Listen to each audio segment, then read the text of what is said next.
Before we say a single word about science, I want you to just listen to your breath. I know why you're here. I can feel the phantom buzz of the phone you just put down.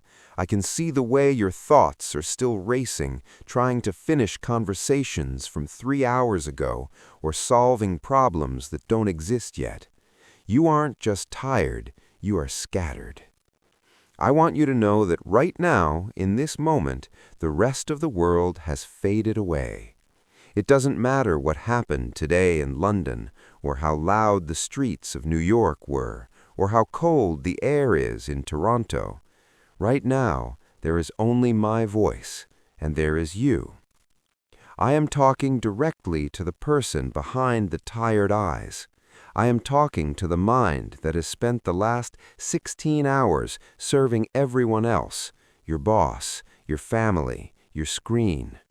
For the next hour, you don't have to perform.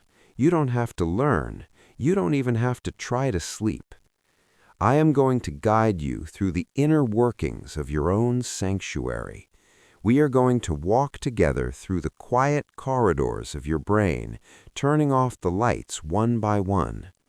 Think of me not as a narrator, but as a steady hand on your shoulder, leading you away from the noise of 2026 and back to the stillness you were born with. You are safe, you are heard, and you are finally allowed to be silent. Let's begin our journey home. Chapter 1. How your brain actually works. The summary of this chapter. Before we understand what's broken, let's understand what's beautiful. Your brain is an electrical symphony, gentle and powerful. Tonight, we begin with the basics, how thoughts happen, how energy flows, and why you are conscious at all. Close your eyes now and settle into the weight of your body. Feel the gravity of the earth pulling you gently into your bed, a silent anchor in a fast-moving world. Before we address the fatigue of the modern era, we must first look at the wonder of your own design. Beneath the skin of your forehead, tucked safely within the bone, lies the most complex structure in the known universe. It is not a machine, it is not a computer, it is a living, breathing landscape of light and liquid.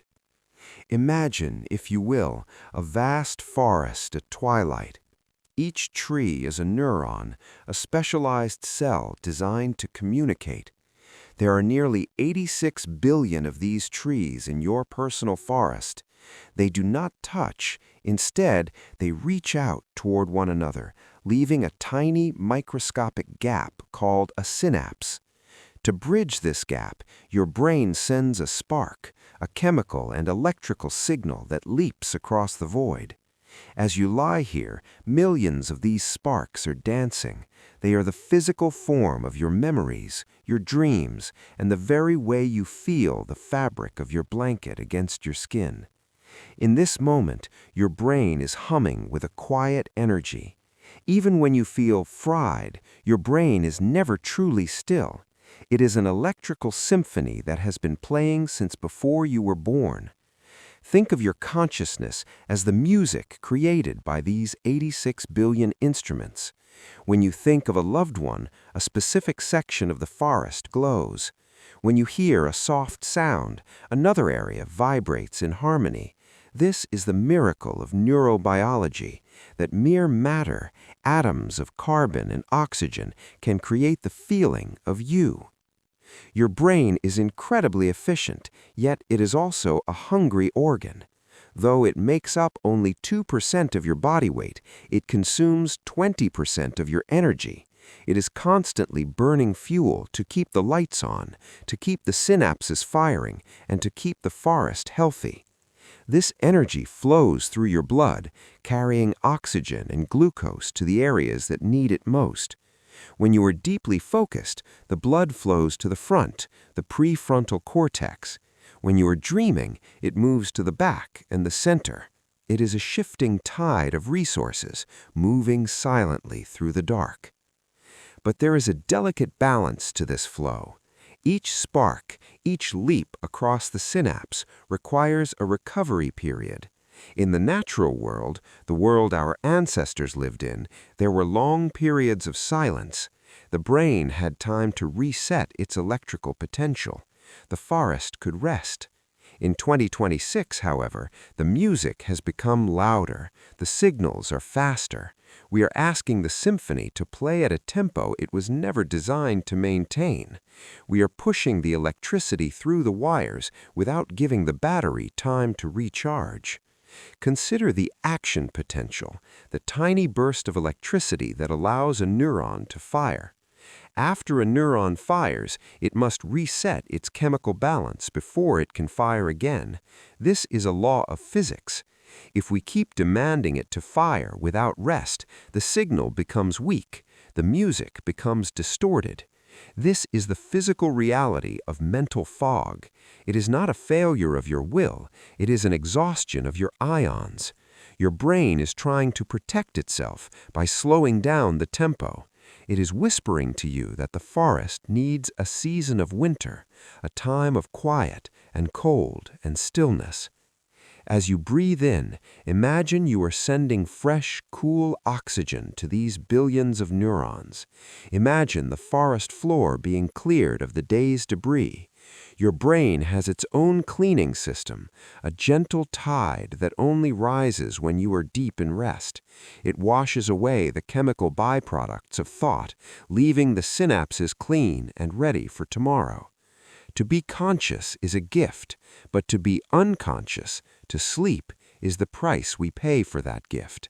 It is the time when the architect repairs the building. You are more than just a collection of cells. You are the witness to this incredible process. You are the one who feels the spark. Your brain is not just a tool you use, it is the medium through which you experience the entire universe. Every star you have ever seen, every word you have ever heard, exists only because your neurons translated them into light and sound. You are a biological masterpiece, currently in need of a soft, rhythmic pause. The beauty of the brain lies in its plasticity, its ability to change and heal. No matter how fried you feel tonight, your brain is capable of rewriting its own code. It can build new paths. It can heal the scorched earth of the digital storm. But to do that, it needs you to let go. It needs you to trust the ancient wisdom of your own biology. The electricity is beginning to slow. The sparks are becoming less frequent, turning into a soft, golden glow rather than a sharp flash. We often think of our minds as being separate from our bodies, but they are one and the same. Your heartbeat influences your thoughts. Your breath calms your nerves. This is the somatic connection. As your heart rate slows, the electrical activity in your brain begins to shift from the fast beta waves of the day to the slow rolling alpha and theta waves of the evening. These waves are like the long, slow swells of the ocean. They carry you away from the jagged rocks of the day's tasks and out into the deep, dark blue of the night. In this series, we will walk through the different rooms of your mind. We will visit the centers of emotion, the libraries of memory, and the workshops of focus. We will learn how to guard the gates of our attention and how to feed the forest so it stays green. But for tonight, it is enough to simply know that you are a miracle of engineering. You are a symphony that is allowed to have an intermission. You are a forest that is allowed to be dark. The static of the 2026 world is loud, but the biology of your brain is older and much more patient. It knows how to return to center. It knows how to find the silence between the notes. As the electricity fades into a gentle hum, you may feel a sense of space opening up within you. a space where there are no notifications, no deadlines, and no demands, just the soft, rhythmic pulsing of a brain that is finally being allowed to breathe. The forest is quiet now. The CEO in the front row has put down his pen and turned off his desk lamp. The lights in the library are dimming. The electricity is no longer a storm. It is a candle flame, steady and warm. You are moving closer to the shore of sleep, where the tide is waiting to wash away the day's footprints. As we drift further into this stillness, we must wonder about the one thing that keeps the lights on during the day, that invisible, powerful force that drives us to search, to scroll, and to seek. That golden, restless river we call dopamine is waiting for us in the next valley, but for now, the river is perfectly still. Chapter 2. Why You Can't Focus Anymore. The summary of this chapter. Something has changed in the air of the modern world. The focus that came easily in childhood now slips through your fingers like water. This isn't a failure of your character. It is a transformation of your biology. Tonight, we discover why your concentration feels like shifting sand. Think back for a moment to a time when the world felt smaller and slower. Perhaps you were a child sitting on a sun-drenched floor, lost in the intricate world of a storybook. Or perhaps you were watching a line of ants march across a garden path. In those moments, time did not exist. There was only the task, the breath, and the deep, immersive stillness of a mind at play. That state of being, that effortless flow, felt as natural as breathing. But today, as you lie here in 2026, that version of yourself feels like a distant ghost. You try to anchor your mind to a single thought, a single page, or even this very moment, and you feel it twitch. You feel it leap away, searching for something else, something faster, something louder. This restlessness is not your fault. It is not a sign that you are becoming less intelligent or less capable. What you are experiencing is the physical result of an environment that has been engineered to fracture your attention. To understand why your focus slips through your fingers like water, we must look at the delicate mechanism of your attentional filter. Imagine your mind as a grand theater. In the center of the stage is a single bright spotlight. This spotlight is your conscious attention. In a healthy, rested state, you are the director of that light. You decide where it shines, and the rest of the stage remains in a soft, peaceful darkness. However, the world of 2026 has installed thousands of smaller, flickering lights all around the theater. Every notification, every flashing headline, and every infinite scroll is a hand reaching out to grab your spotlight.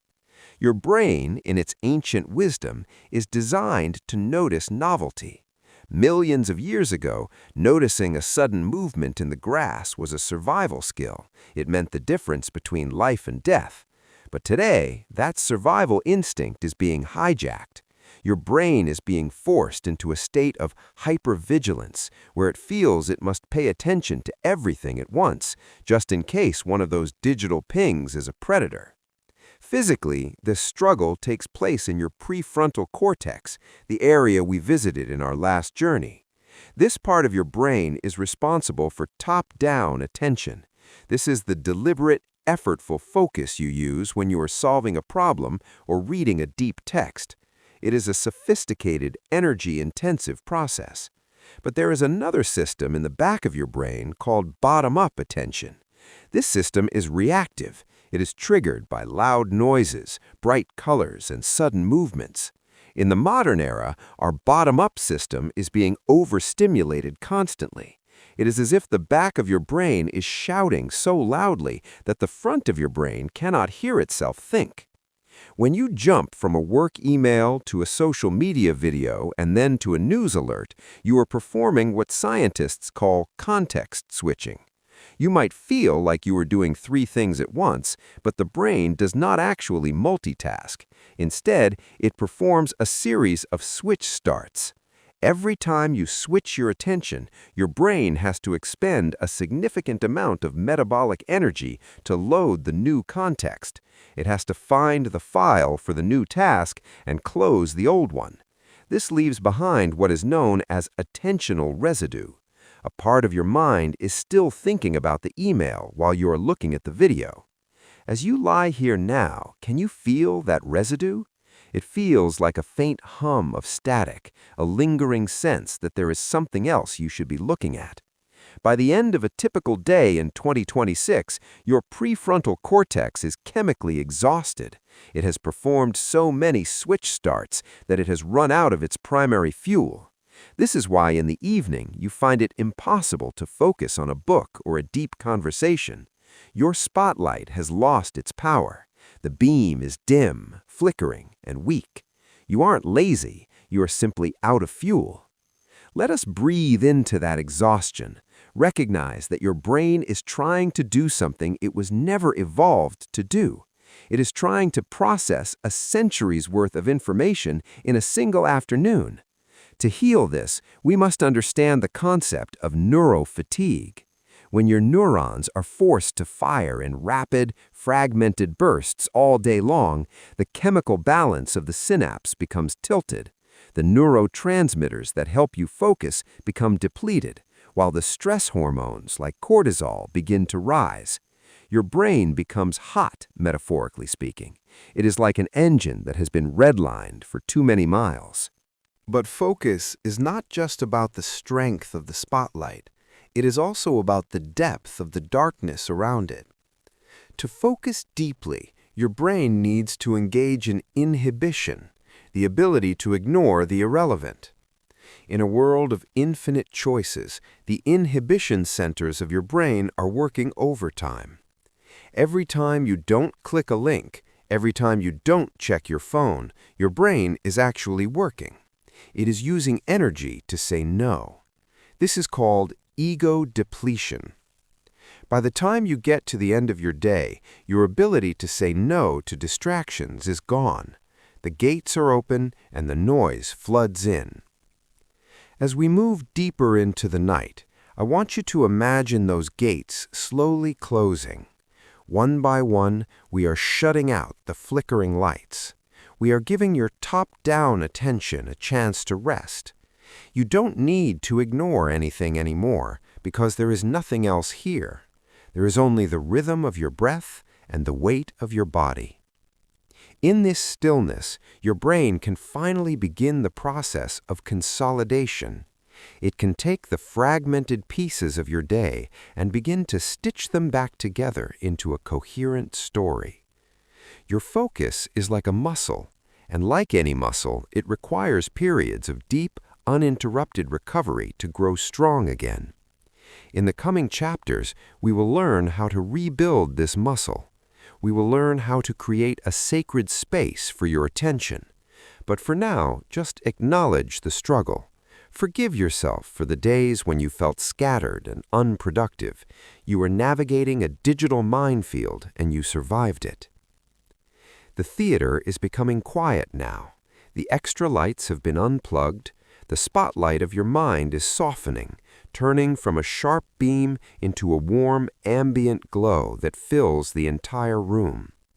You aren't focusing on any one thing anymore.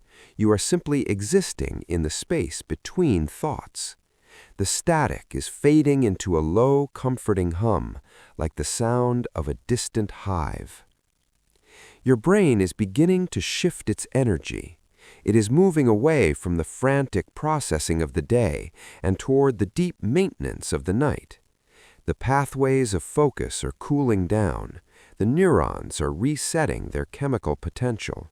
You are preparing for a different kind of consciousness, one where you don't have to direct the light at all. But even as the spotlight dims, there is a deep, ancient part of your mind that remains awake. It is a part of you that has been trained to wait for a specific golden spark that keeps you coming back to the screen even when you're exhausted. A hidden chemical river is still flowing beneath the surface, whispering a promise of pleasure that is harder to resist than we realize. Chapter 3. The Real Cost of Notifications. Every ping, every buzz, every red dot creates a debt inside your brain. Tonight, we'll count the actual biological cost of interruptions, what they steal from your peace, and why you feel hollowed out even when the day has been filled with nothing but small digital whispers. Listen to the silence of the room around you. It is a rare thing, isn't it? In our modern world, silence is no longer the default state. It is a luxury we have to fight for. As you lie here, your phone sits somewhere nearby, perhaps on a nightstand or tucked away in a drawer. Even in its silence, it exerts a magnetic pull on your consciousness.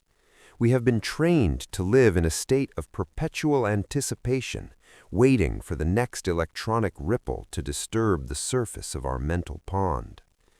Tonight, we are going to look at the invisible tax you pay every time that ripple occurs.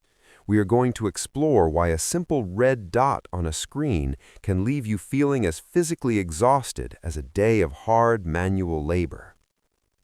Imagine your mind as a master weaver working at a loom. Each thread represents a thought, a memory, or a task. To create a beautiful, complex pattern, what we call deep work or flow, the weaver needs hours of uninterrupted rhythm. Each movement of the shuttle builds upon the last. But in 2026, the digital world is like a hand that reaches into the loom every few minutes and cuts the thread. Every time your phone buzzes or a notification slide-in appears on your laptop, the weaver has to stop. They have to tie the broken threads back together, find where they left off, and try to regain the rhythm. Scientists call this task switching, and the biological cost is staggering. Every notification is a micro-interruption that triggers a tiny, almost imperceptible stress response. When that buzz occurs, your brain doesn't just see a message, it perceives a stimulus. Deep in the primitive parts of your brain, the amygdala, your ancient guardian, perks up. It asks, is this a threat? Is this an opportunity? Do I need to react? Even if you don't pick up the phone, the mere sound of the notification has already forced your brain to engage. You have used up a portion of your daily executive function just to decide to ignore it. This is the hidden debt. You are spending your mental currency on distractions you didn't even want. Consider the switch cost. Studies show that after a significant interruption, it can take an average of 23 minutes for the brain to return to the same level of deep focus it had before. If you receive 5 notifications an hour, you are never truly in your own mind. You are living in the shallows. You are constantly restarting your mental engine, burning through your supply of glucose and oxygen just to get to zero. This is why you can sit at a desk for 8 hours, answering messages and clearing notifications, and end the day feeling utterly depleted, yet unable to name a single meaningful thing you accomplished. You haven't been working, you have been surviving a storm of interruptions. Let's look closer at the chemistry of these interruptions. Every time you check a notification and find something new, a like, a comment, a headline, your brain releases a small puff of dopamine. This is the reward chemical. But the modern notification system is designed around variable rewards. It's like a slot machine. Most pings are boring or stressful, but occasionally one is exciting. This unpredictability keeps your brain in a state of high beta frequency, a jagged, nervous electrical state. Your neurons are literally on edge, waiting for the next hit. This keeps your cortisol levels slightly elevated throughout the day. You are living in a low-grade fight or flight mode, which physically wears down the tissues of your brain and heart. As you lie here now, notice if there is a lingering tension in your shoulders or your jaw. That is the physical ghost of today's notifications. It is the feeling of a nervous system that hasn't been allowed to fully de-escalate. In 2026, we are the first generation to carry our interruptions in our pockets. We have no off switch. Even when we are at home, the attention economy follows us. It demands our reaction, our anger, or our desire. It steals the white space of our lives, those quiet moments of boredom where creativity is actually born. When the brain is never bored, it is never truly resting. It is always on, like a light bulb that is never extinguished, eventually burning out its own filament. This constant fragmentation of our attention also affects our memory. To move a piece of information from short-term to long-term memory, the brain requires a process called encoding. This process needs time and focus, but if you are interrupted every few minutes, the encoding process is broken. The information never makes it into the permanent archives of your mind. This is why so much of our digital life feels hollow or forgettable. We are consuming vast amounts of data, but we are retaining almost none of it. We are becoming people with infinite information, but very little wisdom, because wisdom requires the slow, quiet digestion of thought.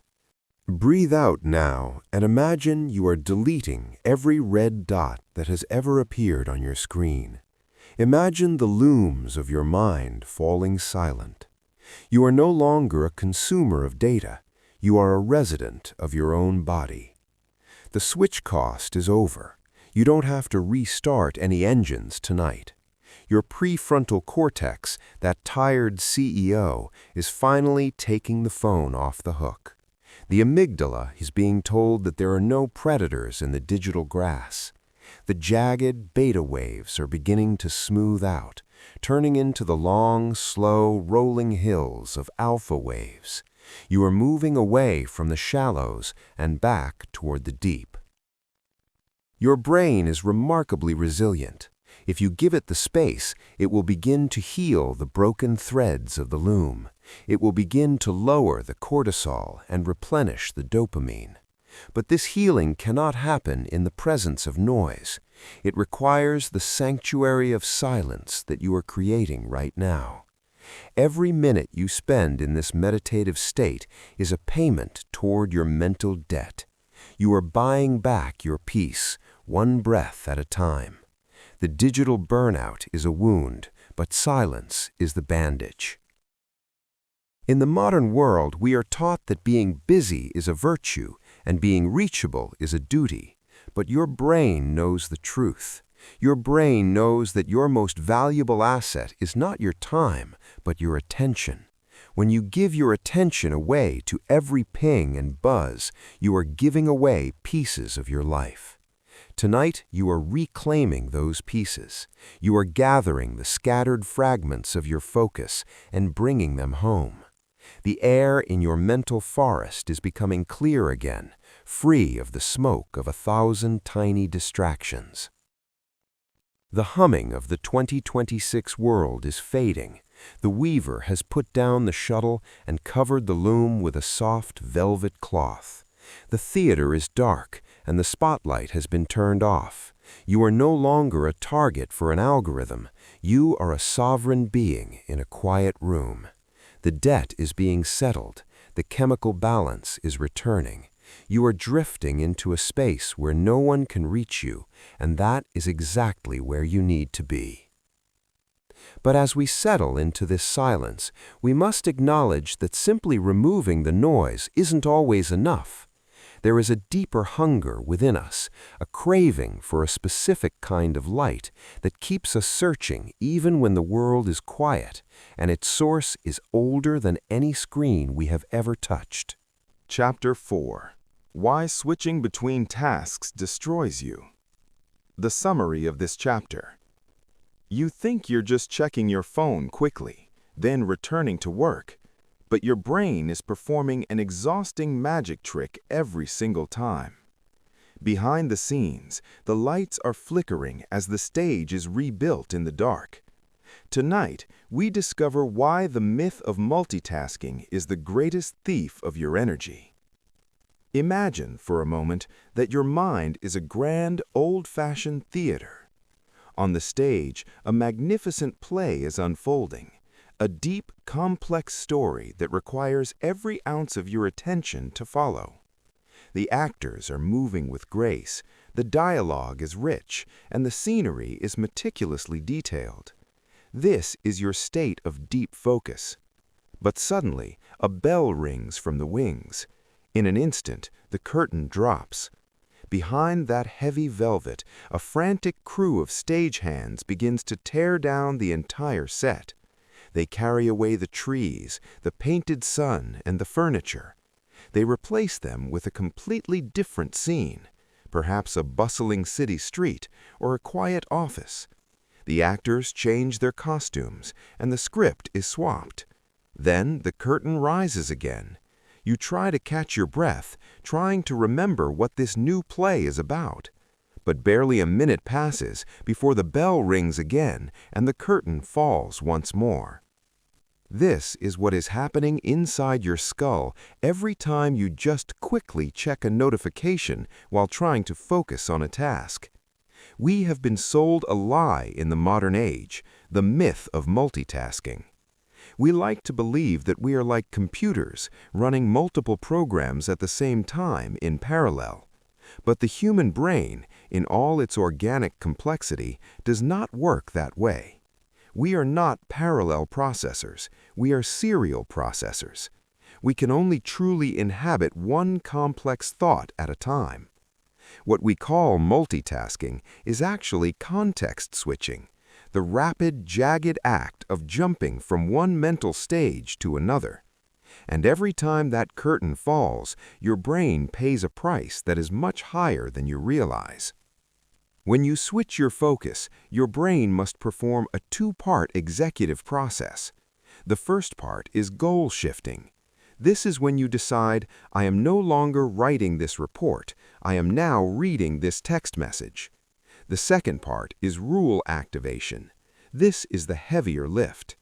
Your brain must turn off the rules for the report, the vocabulary, the logic, the long-term goals, and turn on the rules for the text message, the social context, the shorthand, the emotional tone. Even if the switch only takes a fraction of a second, it consumes a burst of metabolic energy.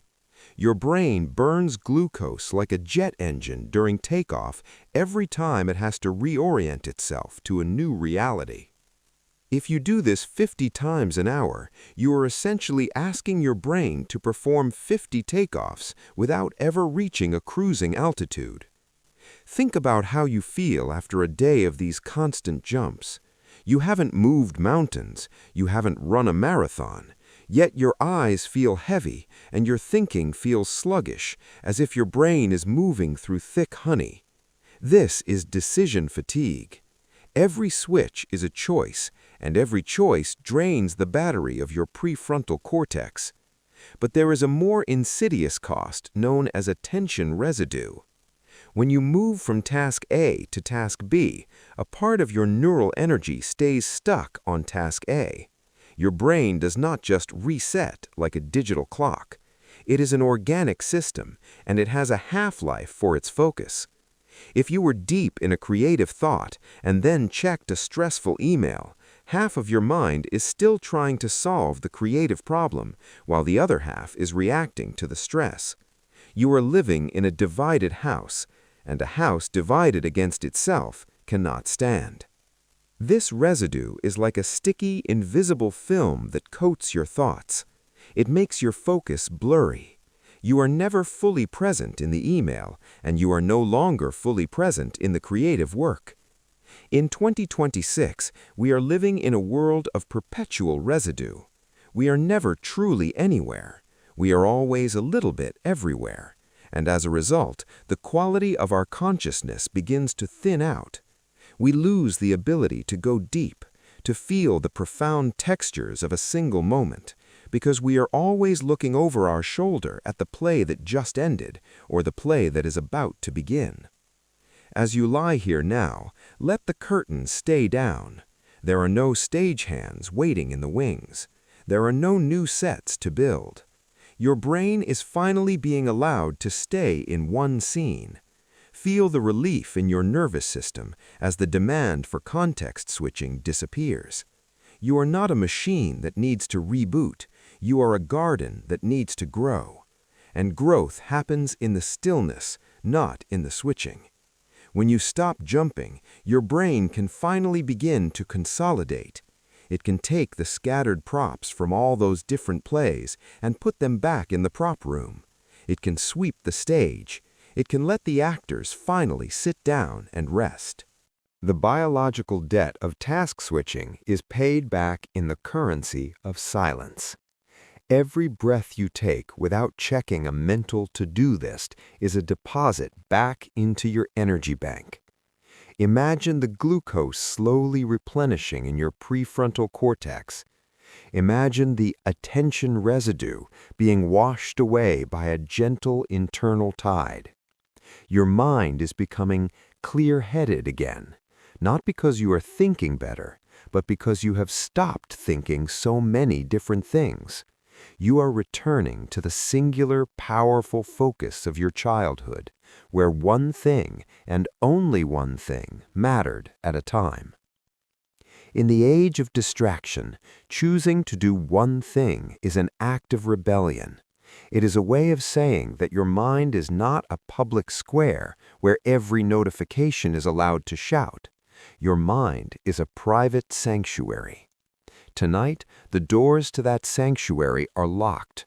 The rules for the world outside have been turned off. You don't need to know the social context of a message. You don't need to solve the logic of a problem. The only rule tonight is the rhythm of your own heart. As the jagged edges of your day begin to smooth out, you might notice a strange sensation. Without the constant friction of switching, you might feel a sense of void or space. For many of us in 2026, this space feels uncomfortable at first. We have become addicted to the hit of the switch. We have become used to the frantic energy of the stagehands. But in this space, something incredible happens. When the brain is no longer forced to react to the outside world, it begins to listen to the inside world. It begins to heal the very pathways that were scorched by the constant jumping. The theater is quiet now. The velvet curtain is heavy and dark. There is no bell ringing. There is no demand for a new costume. You are simply sitting in the front row of your own consciousness, watching the empty stage. And in that emptiness, there is a profound peace. You are reclaiming the power of the singular gaze. You are becoming whole again. The energy you spent today was not lost, it was just scattered. Like 1,000 pieces of a puzzle thrown across the floor, your attention was spread too thin to see the picture. But now, in the stillness, the pieces are slowly sliding back together. You are remembering who you are when you aren't busy being productive. You are remembering the feeling of a mind that is at rest within itself. As the last remnants of the day's residue dissolve, you are drifting closer to a realm where even the singular focus is no longer needed. You are moving toward a state of total surrender, where the director of the theater finally leaves the building and lets the night take over. But as the stage goes completely dark, a small almond-shaped light remains flickering in the basement of the mind, a guardian that never quite sleeps, always watching for a shadow in the grass. The silence is deep, but the ancient part of you is still listening for a threat that the modern world has taught it to fear at every turn. Chapter 5. How Screens Mess with Your Sleep. The summary of this chapter: your eyes are connected to an ancient internal clock. But tonight, that clock is confused by a sun that never sets. The artificial glow tells your brain it is noon when it is actually midnight.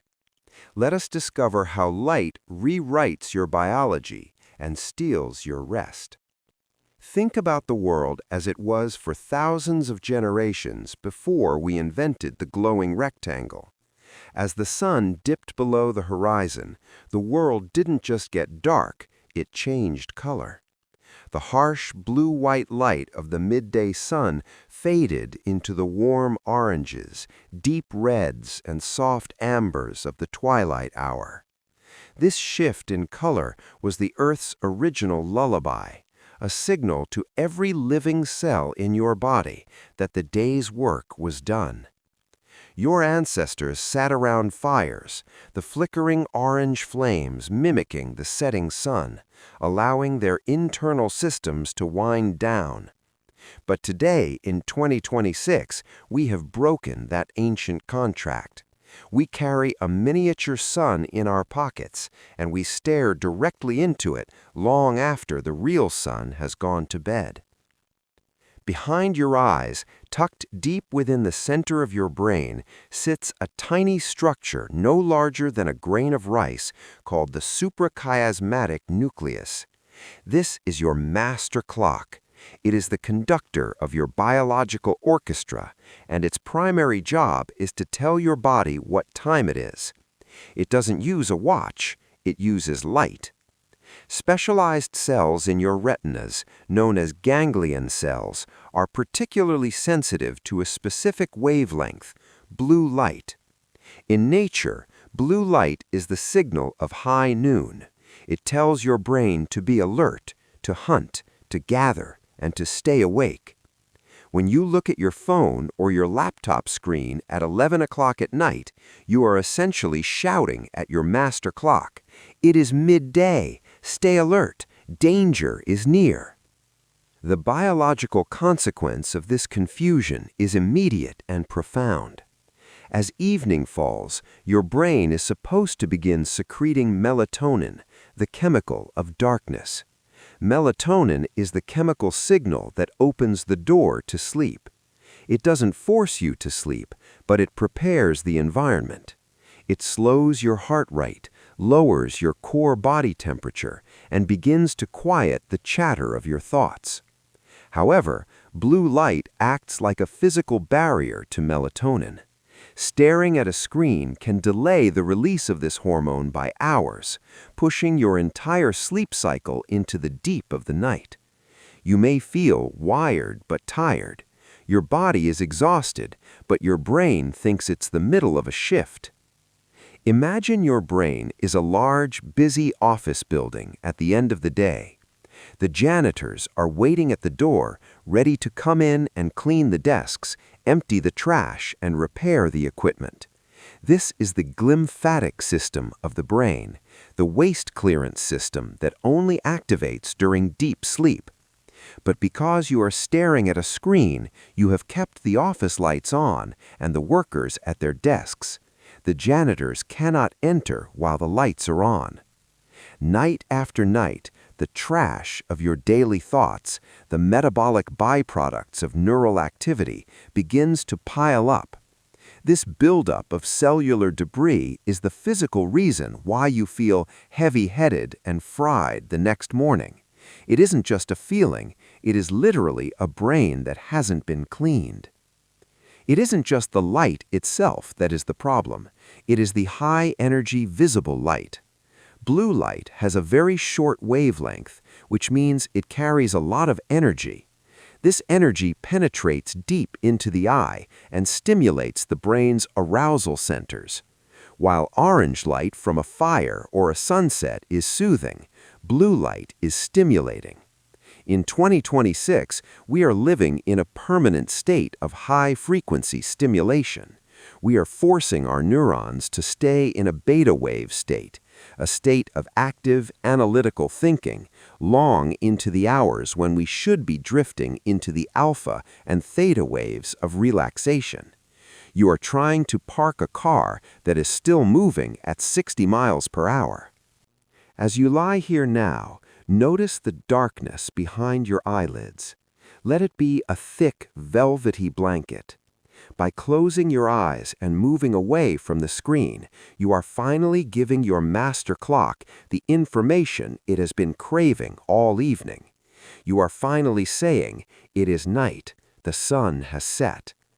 Deep in the pineal gland of your brain, the first drops of melatonin are beginning to flow. It is like a cool, gentle rain falling on a scorched field. Feel the temperature of your skin drop just a fraction of a degree. Feel your pulse begin to find a slower, more rhythmic cadence. The janitors are finally at the door, and the office lights are finally being dimmed. The cost of screen time before bed is also paid in the quality of your dreams. Sleep is not a flat state. It is a series of stages, including the deep restorative REM, or rapid eye movement, sleep. This is where your emotions are processed and your memories are filed away.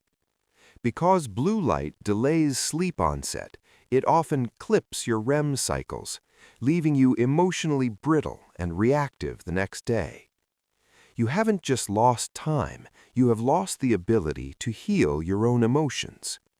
In 2026, our digital habits have made us a sleep-deprived society, not because we don't have time to sleep, but because we have forgotten how to prepare for it.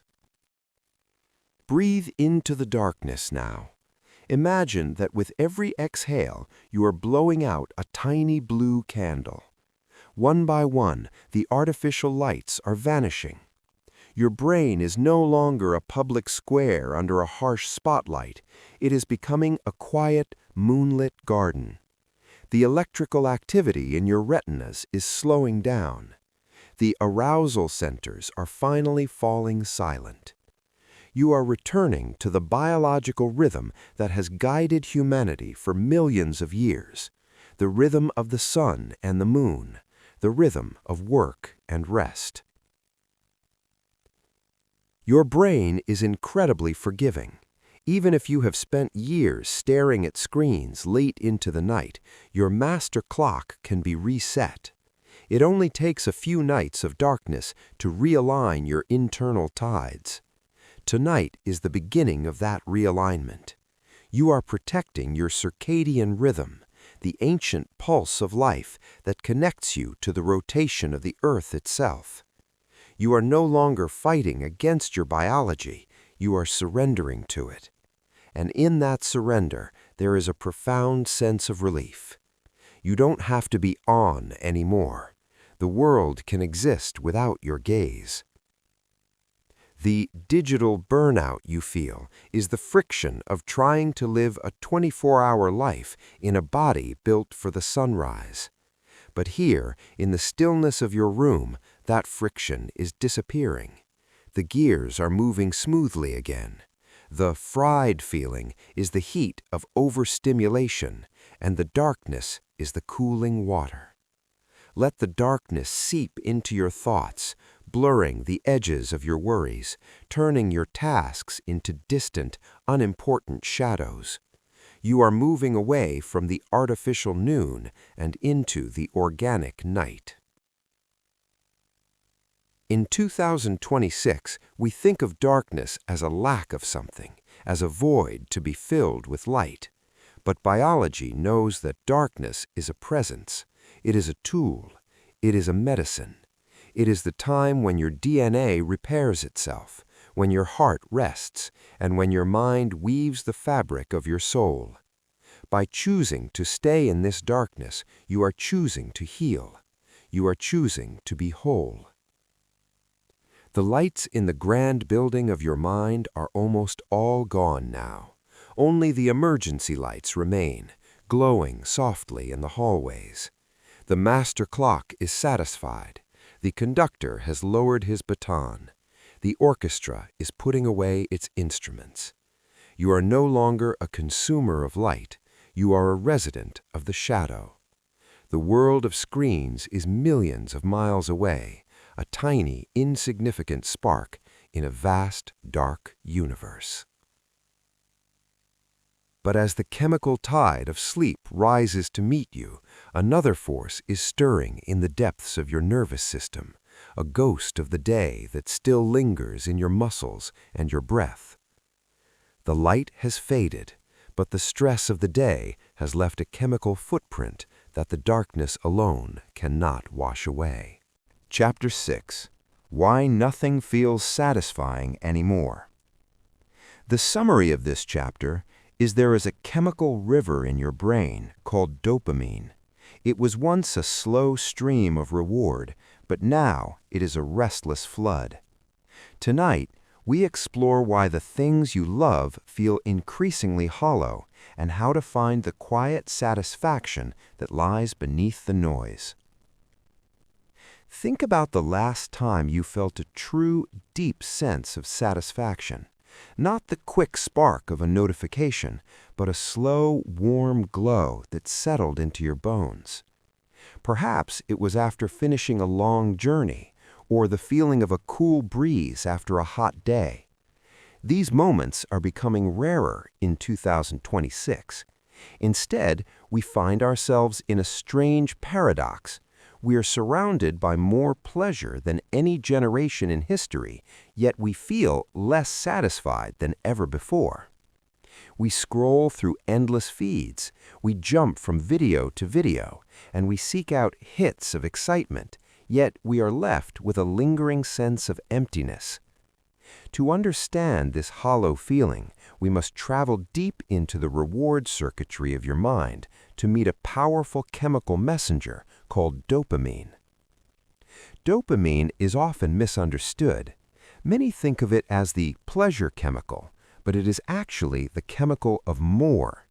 It is the neurotransmitter of anticipation, desire, and pursuit. In our ancient past, dopamine was the driver that kept us moving.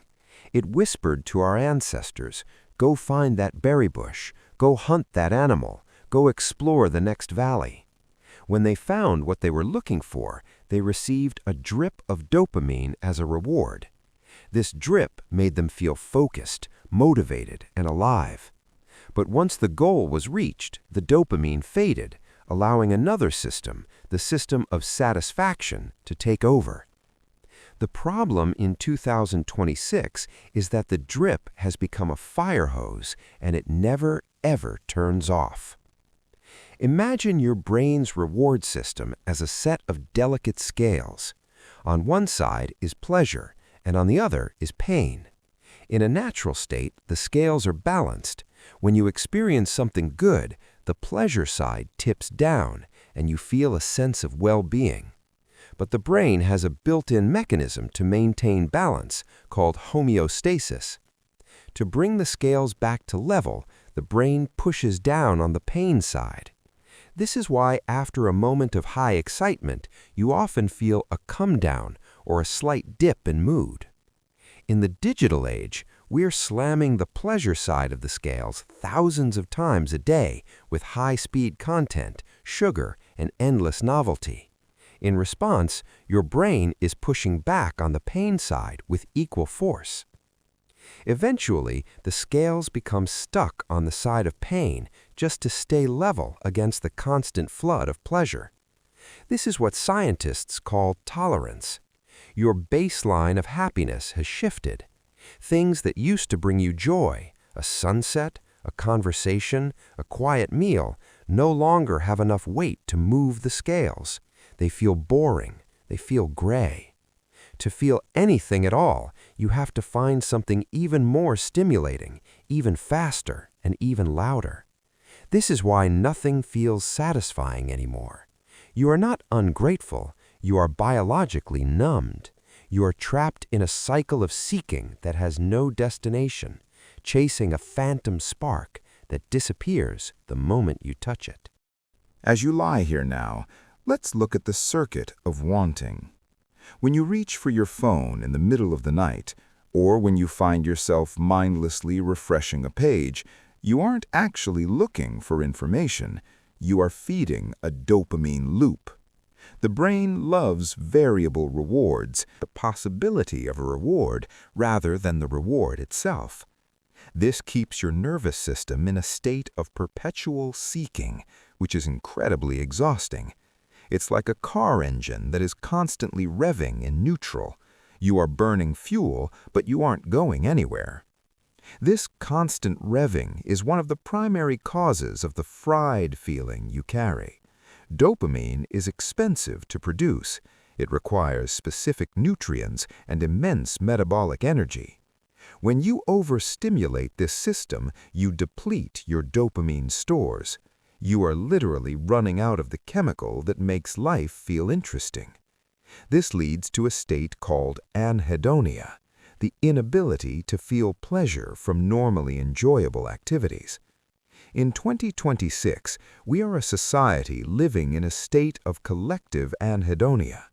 We have overtaxed our reward systems so much that the world has lost its color. We are looking at a masterpiece through a thick, gray veil of exhaustion. Breathe into this realization. You can feel the weight of the pain side of the scales in the heaviness of your thoughts. But there is a way to find balance again. The secret is not to seek more pleasure, but to embrace the quiet satisfaction of the present.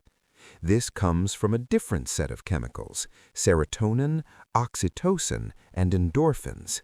These are the here and now chemicals. They don't drive you to seek, they allow you to be. While dopamine is about the future, these chemicals are about the present. They are the warmth of the sun on your skin, the feeling of your lungs expanding, the knowledge that you are safe in this moment. To heal your reward system, you have to allow the scales to reset. This requires what some call a dopamine detox, but tonight we will simply call it stillness. By lying here in the dark, without the input of the screen, you are allowing the pain side of the scales to slowly lift. You are giving your neurons a chance to rebuild their sensitivity. It might feel uncomfortable at first. You might feel an itch to check, to seek, to move. That itch is just the dopamine system crying out for one more hit. Let it cry. Like a tired child, it will eventually fall asleep if you don't give in to its demands. Imagine the dopamine river in your brain slowing down. The turbulent, muddy water is becoming clear. You can see the stones at the bottom. You can see the reflections of the trees. As the water clears, you begin to notice the small things again. The weight of your pillow, the texture of the silence, the slow, rhythmic beat of your own heart. These are the things that actually provide deep satisfaction, but they are too quiet to be heard when the dopamine storm is raging. Tonight, the storm is over. You are returning to your natural baseline. You are finding the beauty in the ordinary. In 2026, we are told that more is always better. More followers, more data, more speed. But biology knows that enough is the only true destination. When you find enough, the tension in your jaw dissolves. The restlessness in your legs fades away. You are no longer a hunter on a never-ending trail. You are a resident of your own peace. You are reclaiming the capacity for joy. You are learning to taste the world again, one slow breath at a time. The dopamine loop is breaking. The slot machine has stopped spinning. The fire hose has been turned down to a gentle, life-giving trickle. Your brain is no longer screaming for more. It is sighing with the relief of this. You are moving away from the hollow promise of the next click and into the solid reality of your own existence. The gray veil is lifting, and though it is dark, the world feels vibrant and real again. You are drifting into a space where the future no longer has a grip on you. The wanting has been replaced by being.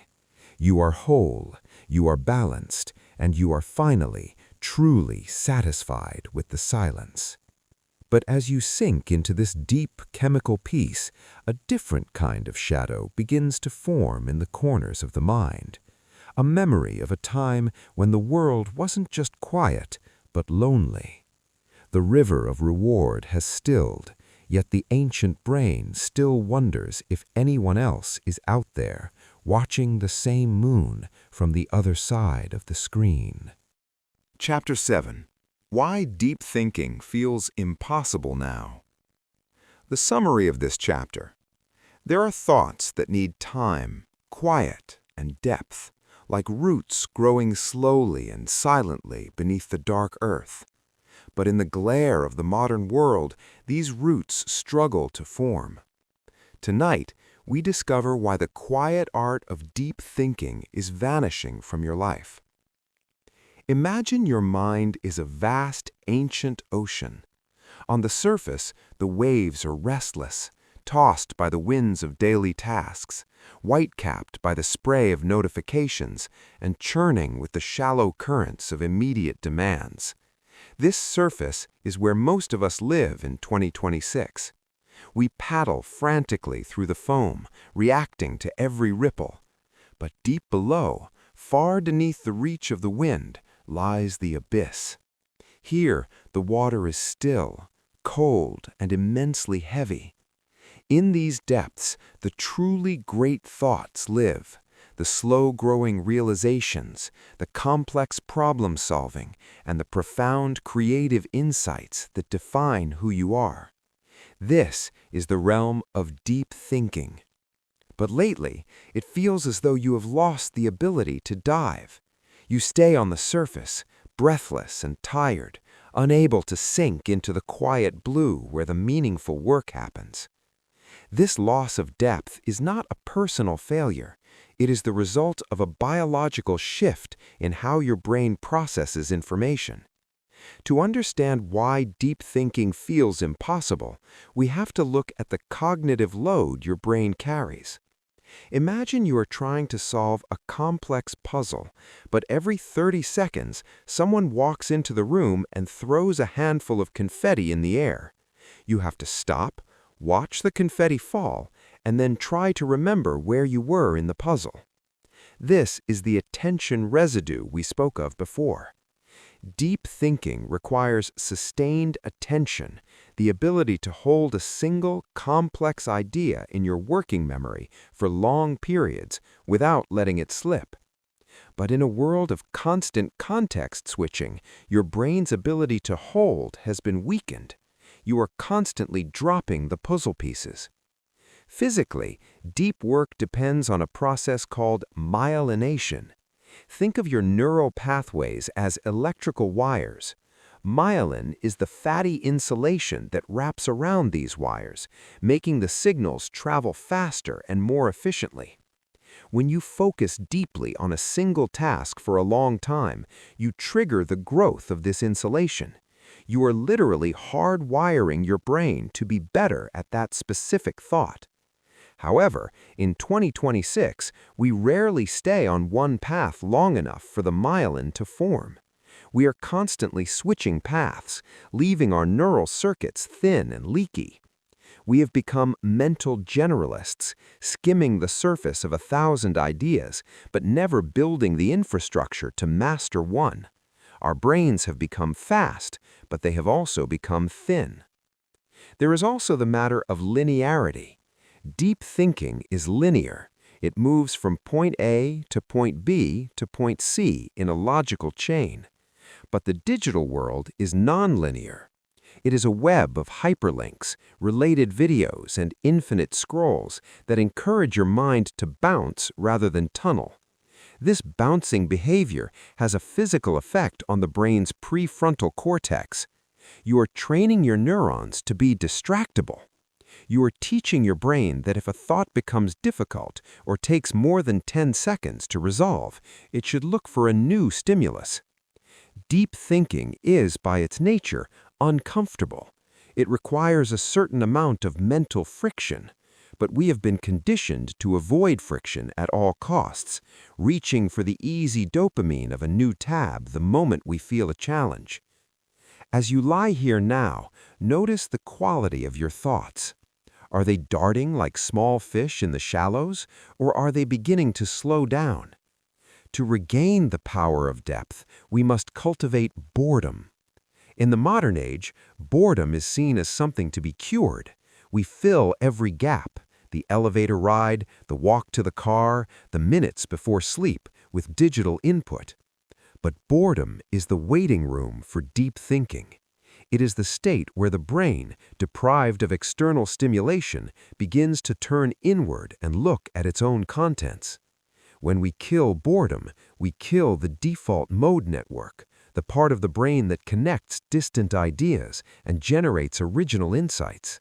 You are essentially starving your creativity by never letting your mind be quiet. Imagine your mind is a garden. The surface-level thoughts are like weeds. They grow fast, they don't need much care, but they have no deep roots. Deep thinking is like a great oak tree. It needs years of undisturbed soil to push its roots down into the nutrients below. If you are constantly tilling the soil, checking the dirt every 5 minutes to see if anything is happening, the tree will never grow. In 2026, we are obsessive tillers. We don't give the soil of our minds the time it needs to settle. We have forgotten that silence is not empty, it is a nutrient. Tonight, we are letting the soil settle. We are letting the oak tree of your mind begin its slow, silent work. Breathe into the weight of the water. Imagine you are sinking now, away from the choppy surface of the day. The sunlight above is fading, replaced by the cool, comforting dark of the abyss. As you sink, the pressure increases, not a painful pressure, but a steady, grounding embrace. This is the pressure of concentration. It pushes out the noise. It focuses the mind. Down here in the dark, you don't need to react to anything. You can simply observe. You can watch a single idea drift by and follow it for as long as you like. You are reclaiming your right to the deep. The tragedy of the modern era is that we are losing the stamina for depth. We are like athletes who have stopped training. But the brain is plastic. It can be retrained. By spending this hour in a meditative state, you are performing a low-intensity version of deep work. You are practicing the art of staying with a single voice, a single story for a sustained period. You are building the myelin around your attention circuits. You are teaching your brain that it is safe to dive. The fried feeling is the exhaustion of the surface. The peace you feel now is the cool recovery of the depths. In the coming chapters, we will explore how to protect this abyss. We will learn how to build mental moats around our deep work. But for tonight, just enjoy the silence of the deep water. There are no pings here. There are no headlines. There is only the slow, majestic movement of your own consciousness. You are discovering that you are much larger than the surface waves suggest. You are a vast, deep ocean, and your power lies in the parts of you that the world rarely sees. The forest of neurons is becoming still. The electricity is moving in long, graceful arcs rather than short, frantic sparks. You are moving away from the shallows of 2026 and back toward the primordial deep of human nature. The oak tree is pushing its roots down, deeper and deeper, finding the moisture in the cool, dark earth. You are becoming grounded. You are becoming solid. The ocean is silent now. The surface is a mirror, reflecting only the stars. You are drifting in the abyss, safe in the knowledge that you don't need to do anything to be whole. You just need to be.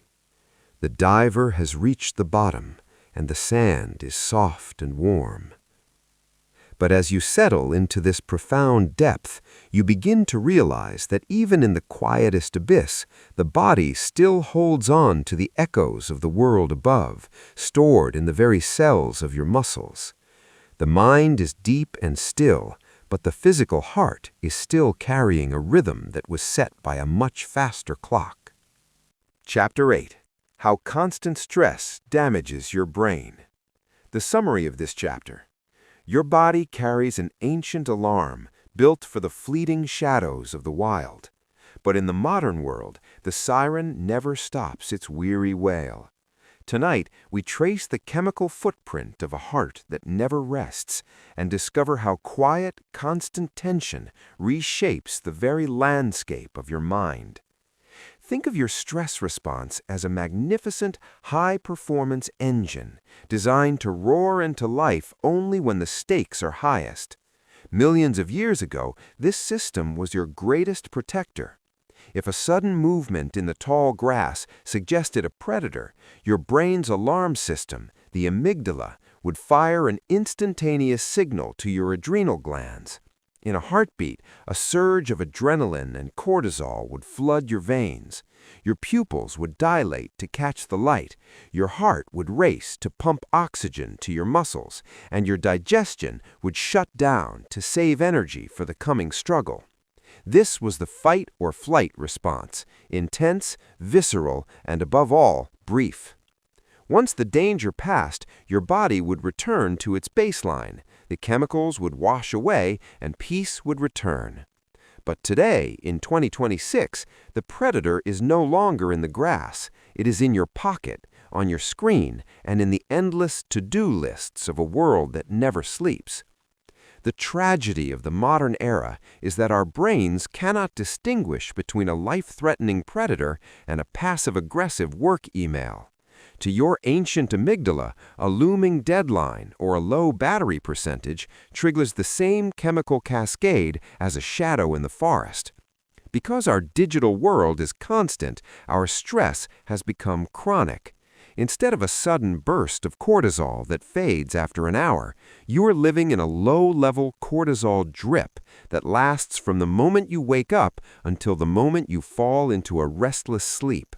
This is the physical reality of being wired but tired. You are perpetually prepared for a battle that never arrives, and your brain is paying a biological price for this constant state of high alert. Imagine your brain as a beautifully balanced garden. In a healthy state, the garden is lush, the paths are clear, and the flowers of memory and logic are blooming. But cortisol, in constant high doses, acts like a slow-moving flood of salt water. When your brain is bathed in stress hormones for months or years, the landscape begins to change. The most vulnerable area is the hippocampus, the center for memory and emotional regulation. High levels of cortisol are actually toxic to the neurons in this region. Over time, the branches of these brain cells, the dendrites, begin to wither and retract. The garden begins to brown at the edges. This is why, when you are chronically stressed, you become forgetful, you struggle to learn new things, and your emotions feel raw and unprotected.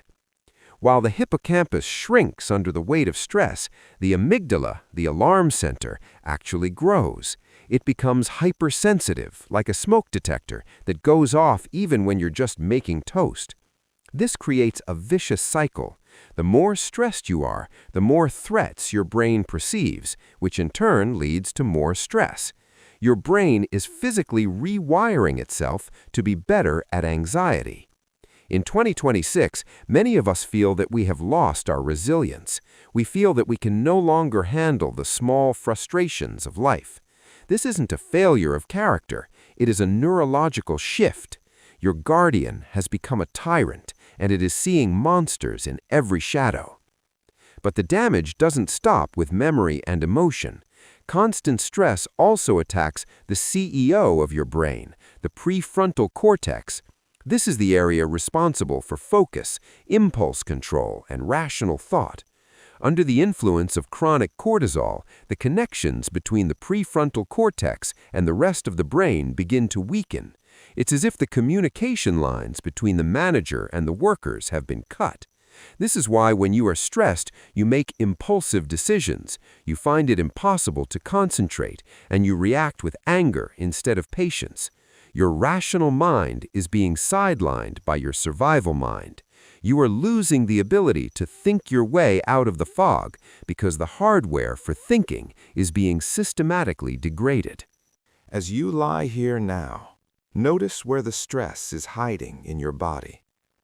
Perhaps it is a knot in your stomach, a tightness in your chest, or a clenching in your jaw. These are the physical echoes of the cortisol drip. But as you breathe slowly and deeply, you are sending a powerful signal back to the amygdala.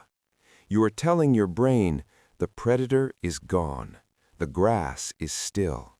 It is safe to turn off the alarm. Deep breathing stimulates the vagus nerve, the reset button of your nervous system. With every long exhale, you are triggering the parasympathetic nervous system, the ancient system of rest and digest. You are literally washing the salt water out of the garden. Imagine the hippocampus beginning to heal. In the darkness of the night, your brain has the incredible ability to repair itself, a process called neurogenesis. New neurons can grow, and withered branches can reach out once again to find their neighbors. But this repair work can only happen when the cortisol levels are low. By choosing to be still, by choosing to let go of the day's shadows, you are creating the chemical environment required for your brain to mend. You are a gardener tending to the soil, providing the quiet and the nutrients needed for the flowers to bloom once more. In 2026, we are taught that stress is just a part of life, a badge of productivity. But biology knows that stress is an emergency state, not a permanent residence. When we live in the red zone for too long, we lose the very parts of ourselves that make life worth living, our creativity, our kindness, and our peace. Tonight, you are stepping out of the red zone. You are refusing to pay the tax of constant alertness. You are letting the engine cool down. The roaring is fading into a gentle hum, and the high-performance parts are being lubricated by the cool, calming chemicals of rest. Breathe into the spaces where the tension used to be. Imagine the adrenaline evaporating into the cool night air. The cortisol is being filtered out, leaving your blood clean and your heart steady. Your amygdala is finally closing its eyes, satisfied that the perimeter is secure. The prefrontal cortex is regaining its strength, re-establishing the lines of communication with the rest of your mind. You are becoming integrated again. You are becoming whole. The garden of your mind is being restored. The brown edges are turning green as the flood recedes. The paths are becoming clear again, and the music of the neural symphony is returning to a slow, melodic pace. You don't need to be on guard tonight. You don't need to be a warrior. You are simply a living being, returning to the sanctuary of your own biology. The fried feeling is the heat of the fire, and the darkness is the cool evening rain that puts the fire out. The world of 2026 is full of alarms, but none of them are allowed inside this room. You are protected by the four walls of your own breath. The biological debt is being paid back. The brain is no longer being damaged, it is being renewed. Every minute of this stillness is a victory over the noise of the century. You are reclaiming the landscape of your mind one synapse at a time. The engine is silent now. The garden is still. The conductor has left the theater, and the theater is bathed in a soft, healing dark. You are moving away from the emergency and back into the existence.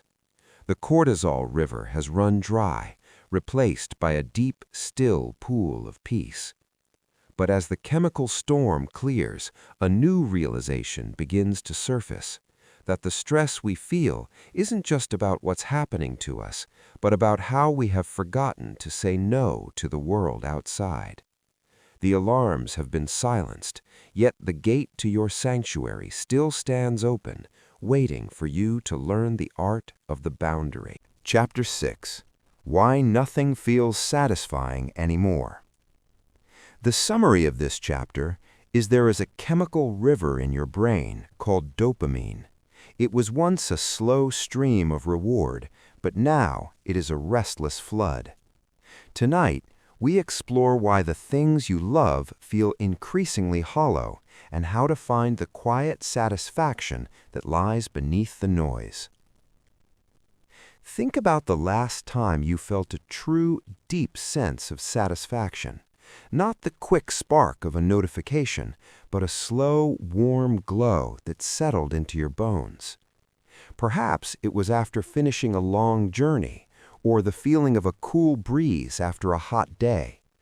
These moments are becoming rarer in 2026. Instead, we find ourselves in a strange paradox. We are surrounded by more pleasure than any generation in history, yet we feel less satisfied than ever before. We scroll through endless feeds, we jump from video to video, and we seek out hits of excitement, yet we are left with a lingering sense of emptiness. To understand this hollow feeling, we must travel deep into the reward circuitry of your mind to meet a powerful chemical messenger called dopamine. Dopamine is often misunderstood. Many think of it as the pleasure chemical, but it is actually the chemical of more. It is the neurotransmitter of anticipation, desire, and pursuit. In our ancient past, dopamine was the driver that kept us moving. It whispered to our ancestors, "Go find that berry bush, go hunt that animal, go explore the next valley." When they found what they were looking for, they received a drip of dopamine as a reward. This drip made them feel focused, motivated, and alive. But once the goal was reached, the dopamine faded, allowing another system, the system of satisfaction, to take over. The problem in 2026 is that the drip has become a fire hose and it never, ever turns off. Imagine your brain's reward system as a set of delicate scales. On one side is pleasure, and on the other is pain. In a natural state, the scales are balanced. When you experience something good, the pleasure side tips down, and you feel a sense of well-being. But the brain has a built-in mechanism to maintain balance called homeostasis. To bring the scales back to level, the brain pushes down on the pain side. This is why after a moment of high excitement, you often feel a come-down or a slight dip in mood. In the digital age, we're slamming the pleasure side of the scales thousands of times a day with high-speed content, sugar, and endless novelty. In response, your brain is pushing back on the pain side with equal force. Eventually, the scales become stuck on the side of pain just to stay level against the constant flood of pleasure. This is what scientists call tolerance. Your baseline of happiness has shifted. Things that used to bring you joy, a sunset, a conversation, a quiet meal, no longer have enough weight to move the scales. They feel boring. They feel gray. To feel anything at all, you have to find something even more stimulating, even faster, and even louder. This is why nothing feels satisfying anymore. You are not ungrateful. You are biologically numbed. You are trapped in a cycle of seeking that has no destination, chasing a phantom spark that disappears the moment you touch it. As you lie here now, notice the silence of your own room. The digital world is full of noise, but it is empty of presence.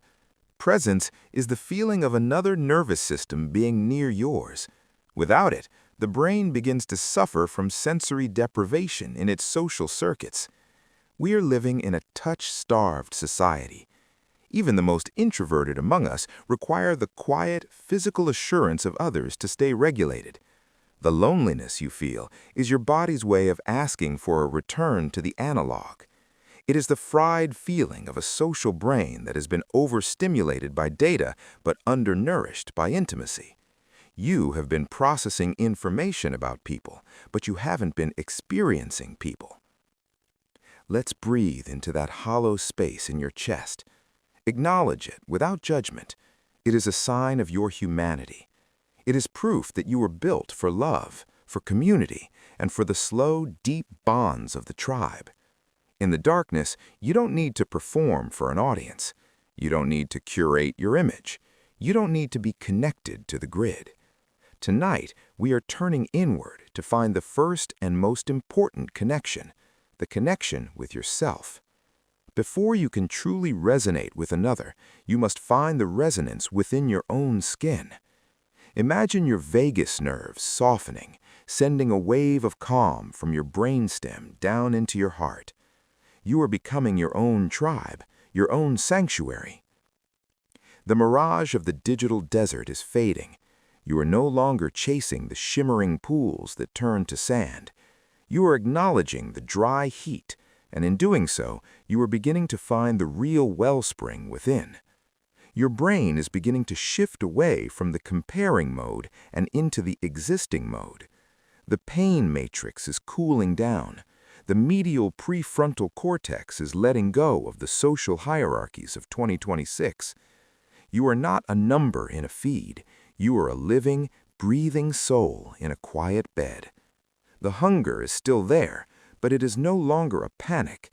It is a soft, patient waiting. In the coming days, you may find yourself reaching for a real hand, seeking out a real gaze, or simply sitting in the physical presence of another without a screen between you. These are the small victories of the future-proof brain. You are learning that 10 minutes of true presence is worth 10 hours of digital scrolling. You are choosing the nutrient-dense connection over the empty calories of the internet. But for tonight, the only presence you need is your own. You are enough. Your breath is enough. The silence is enough. Your social brain is finally closing its eyes. It is tired of the infinite crowd. It is tired of the masks and the filters. It is finding peace in the social fast of the night. The chemical river of oxytocin doesn't need to flood tonight. It just needs to be a small, clear spring, keeping your heart soft while you sleep. The jagged edges of social anxiety are being worn smooth by the rhythm of your breath. You are drifting away from the many and back to the one. The pixels have all gone dark. The mirages have vanished into the cool night air. You are no longer searching for a like to validate your existence. Your existence is validated by every beat of your heart, by every expansion of your lungs. You are part of the ancient human lineage, a lineage that has survived through the power of connection. That power is still inside you, waiting for the sun to rise on a more analog tomorrow. The crowd is gone. The theater is empty. You are sitting in the stillness of your own center, where the only voice that matters is the one that whispers, "You are home." You are reclaiming your soul from the algorithm, one silent moment at a time. But as the ache of loneliness begins to dissolve into the dark, you realize that the mind cannot truly be at peace until the body itself is fed the right kind of light and fuel. The heart is quiet, but the physical cells are still whispering a different kind of hunger, one that reaches deep into the very fuel you choose to burn. Chapter 10. How Your Brain Can Heal Itself. The summary of this chapter. Everything we've explored, the exhaustion, the fragmentation, can begin to mend. Beneath the noise of 2026, a silent architect is waiting to rebuild. Your brain possesses a remarkable ancient power of recovery. Tonight, we discover the gentle ways back to your original, quiet self. Imagine, for a moment, a wounded forest after a long and unforgiving storm. The branches are broken, the soil is saturated, and the once vibrant pathways are covered in debris. To the casual observer, it might look like the end. But beneath the mud, the roots are still pulsing with life. The forest doesn't panic. It doesn't try to fix everything in a single day. Instead, It begins the slow, quiet work of succession. It uses the rain to nourish new seeds. It uses the fallen wood to enrich the earth. In time, the canopy closes again, and the birds return. As you lie here tonight, know that your brain is much like that forest. The fried feeling you have carried is not a permanent scar. It is merely the state of the woods after the storm. You are not broken beyond repair.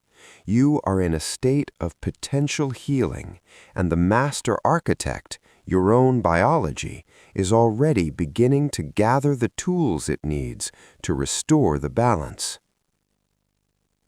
The most profound secret of your recovery lies in a concept we call neuroplasticity. For a long time, we believed the brain was like a piece of hardened clay. Once shaped in childhood, it was set for life. But we now know it is more like a living river. Every thought you think, every breath you take, and every moment of stillness you choose is a sculptor of your neural architecture. Your brain is constantly rewiring itself. When you step away from the digital chaos and enter this space of calm, you aren't just resting, you are giving your brain the signal to disassemble the pathways of stress and rebuild the pathways of peace. You are moving from a state of survival to a state of self-correction. The neurons that have been firing together in a frantic, jagged rhythm are beginning to find a new, smoother cadence. To facilitate this healing, we must look at the glymphatic system, the midnight tide of the mind. We have mentioned it before, but tonight I want you to feel its presence. Imagine a gentle, clear sea rising within the folds of your brain while you sleep. This system is 10 times more active during rest than during wakefulness. It flows through the spaces between your neurons, washing away the metabolic waste and the chemical soot left behind by a day of context switching and dopamine seeking. Think of it as a deep internal cleansing.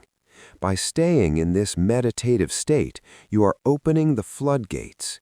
You are allowing the janitors of the mind to come in and clear the clutter from the hallways of your memory. You are creating a clean slate for the morning. But the healing isn't just about cleaning, it's about growth. Deep within the folds of the hippocampus lies a nursery for new life. This is the site of adult neurogenesis, where your brain actually grows new neurons, even in adulthood. These new cells are like blank slates, ready to be integrated into your memories and your learning. What stimulates this growth? Not the frantic scrolling of 2026, but the low arousal states, deep sleep, aerobic movement, and sustained, quiet focus. By choosing this hour of stillness, you are nourishing this nursery. You are providing the neurotrophic factors, the fertilizer of the brain, that allow these new cells to thrive. You are literally growing a future-proof brain while you lie perfectly still. Consider the vagus nerve once more, that great bridge between your mind and your body. When we are fried, the vagus nerve is like a frayed wire, unable to carry the signal of safety. But through slow, rhythmic breathing, you are toning this nerve. You are increasing your vagal tone, which acts like a physical brake on your stress response.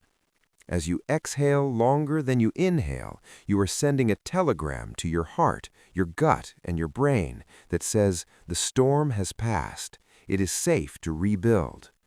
This somatic healing is the foundation of all mental recovery.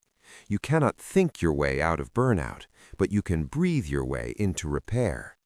Feel the warmth spreading through your chest. That is the signal of your nervous system returning to its ventral vagal state, the state of connection, restoration, and growth. Imagine your default mode network, DMN, as a quiet studio in the back of your mind. During the day, this studio is ignored because you are too busy reacting to the world outside. But in the silence, the DMN activates. This is where your self lives. It is where you process your identity, your morals, and your long-term goals. In 2026, we are often self-estranged because we never give this network the time to fire. But right now, the DMN is waking up. It is taking the events of your day and weaving them into the larger story of your life. It is making sense of the noise. It is turning data into wisdom. This internal storytelling is a form of emotional healing. It is how you recover your sense of center in a world that tries to pull you in 1,000 different directions. Healing also requires down-regulation. We have been living in a hyper-aroused state for so long that our set point for peace has been forgotten. Tonight, we are recalibrating that set point. Imagine a dial in your brain that controls the sensitivity of your amygdala. For the last few years, that dial has been turned up to 10. Tonight, we are slowly, gently turning it down. 7, 5, 3, until it rests at a peaceful 1. You are teaching your brain that it doesn't need to be afraid of the silence. You are proving to your biology that nothing is not a vacuum. It is a sanctuary. As the sensitivity decreases, the inflammation of the mind begins to subside. The heat of the fried feeling is cooling down into a soft, blue glow. Breathe into the repair work.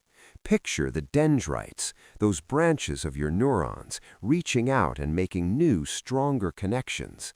Imagine the myelin, the insulation of your thoughts, thickening and smoothing out, making your internal world feel more solid and less chaotic.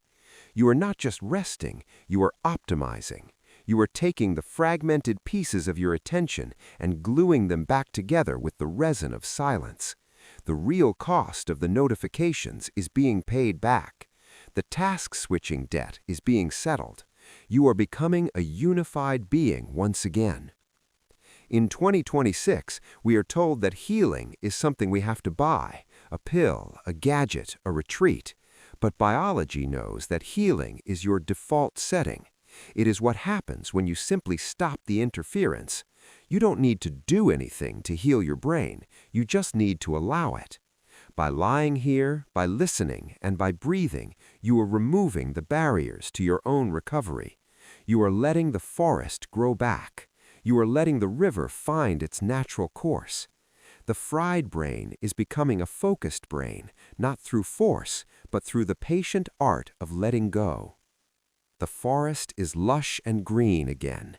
The paths are clear. The storm is a memory, a distant echo that only serves to make the current peace feel deeper. Your brain is no longer a battlefield, it is a sanctuary. The master clock is in perfect rhythm. The reward system is satisfied with the simple pleasure of existing. The social brain is at peace with its own presence. You have traveled through the exhaustion and the noise, and you have found the quiet, resilient core of your own humanity. The lights in the grand workshop of your mind are dimming, not because the work is done, but because the work is now happening in the dark, in the deep, and in the silent. You have given the instructions, you have provided the materials. Now you can simply step back and let the night do the rest.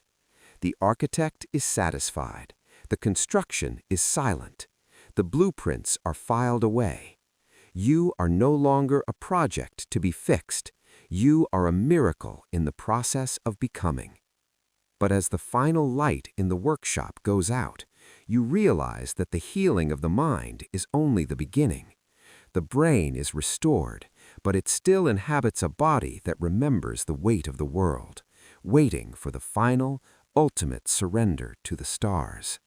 Chapter 11. The Sanctuary of the Present. The summary of this final chapter. We have reached the heart of the journey, where the noise finally dissolves. The fried mind finds its cooling waters in the simple act of being. Tonight, we integrate the science into a final, lasting peace. You are no longer a passenger to your impulses, but the master of your own stillness. Imagine you are standing at the threshold of a great ancient cathedral made not of stone, but of light and silence. You have walked a long road through the digital wilderness of 2026.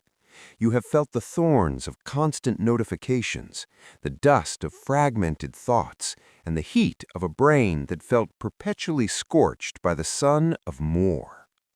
But now you are stepping inside. The heavy doors swing shut behind you, and for the first time in a very long time, the air is perfectly still. The temperature is cool, the light is soft, and the only sound is the rhythmic echo of your own steady heartbeat.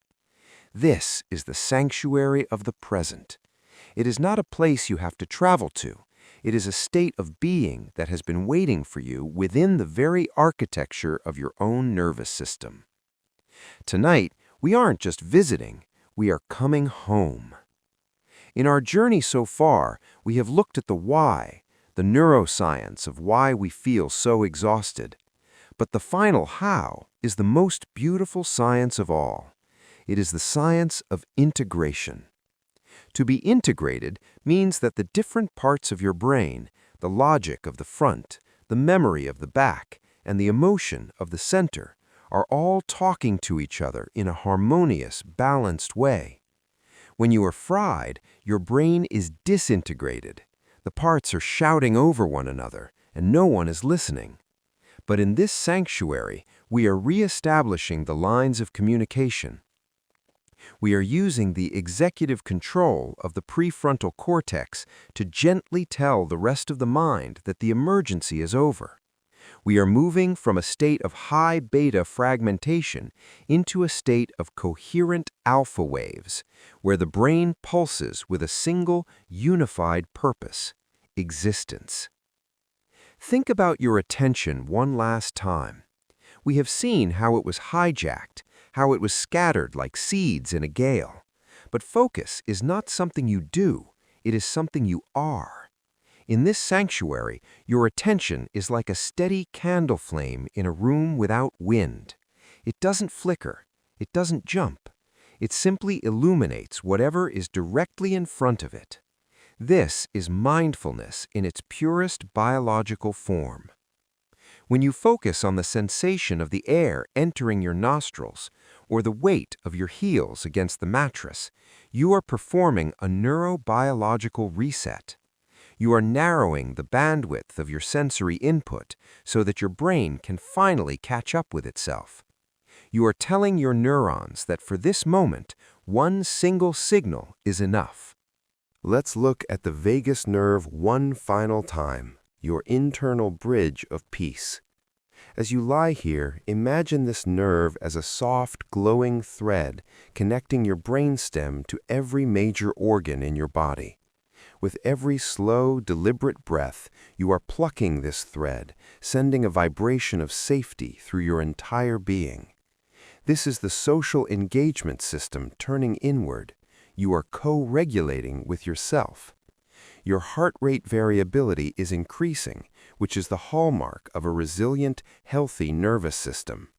You are proving to your biology that you can thrive in the silence. The 2026 world told you that silence was a void to be feared, but you have discovered that silence is a resource to be mined. It is the soil from which your future-proof brain grows. Within this sanctuary, we find the default mode network at its most creative. Now that the external demands are gone, the DMN is busy weaving the fabric of your self.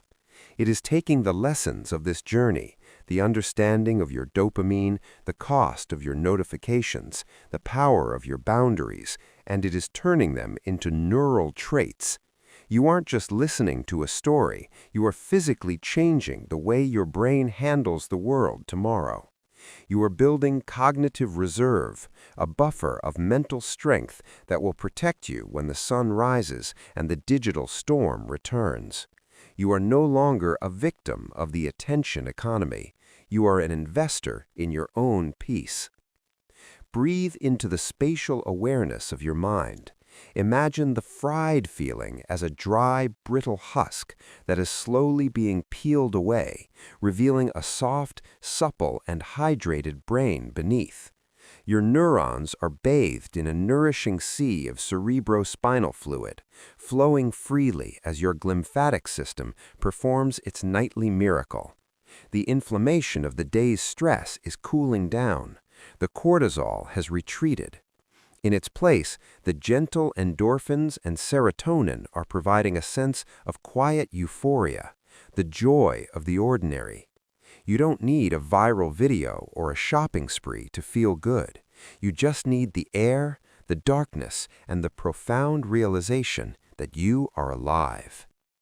As we reach the final moments of our journey, I want you to look at the future with a new set of eyes. 2026 will still be loud, the screens will still glow, the algorithms will still try to find the cracks in your attention. But you have changed. You have seen the man behind the curtain. You know that the fried feeling is a choice of where you place your gaze. You have learned that your brain is a sanctuary that you carry with you, even in the middle of a crowded city. You have the master key now, the power of the pause, the strength of the no, and the medicine of the silence. You are no longer just a brain. You are the awareness that observes the brain. You are the conductor of the symphony, not just one of the instruments. The cathedral of light is beginning to fade into a deep, velvety darkness. The stone is turning back into your bed. The silence is becoming the night, but the peace remains. It is woven into your synapses. It is encoded in your DNA. You are moving away from doing and into being. You are moving away from seeking and into having. You have everything you need. Your oxygen is rich, your heart is steady, and your mind is clear. The future-proof brain is not a destination. It is the journey you take every time you choose to breathe and be still. The architecture of sleep is now complete. The master clock is satisfied. The CEO has left the building. The janitors have finished their work. The nursery of new neurons is quiet and safe.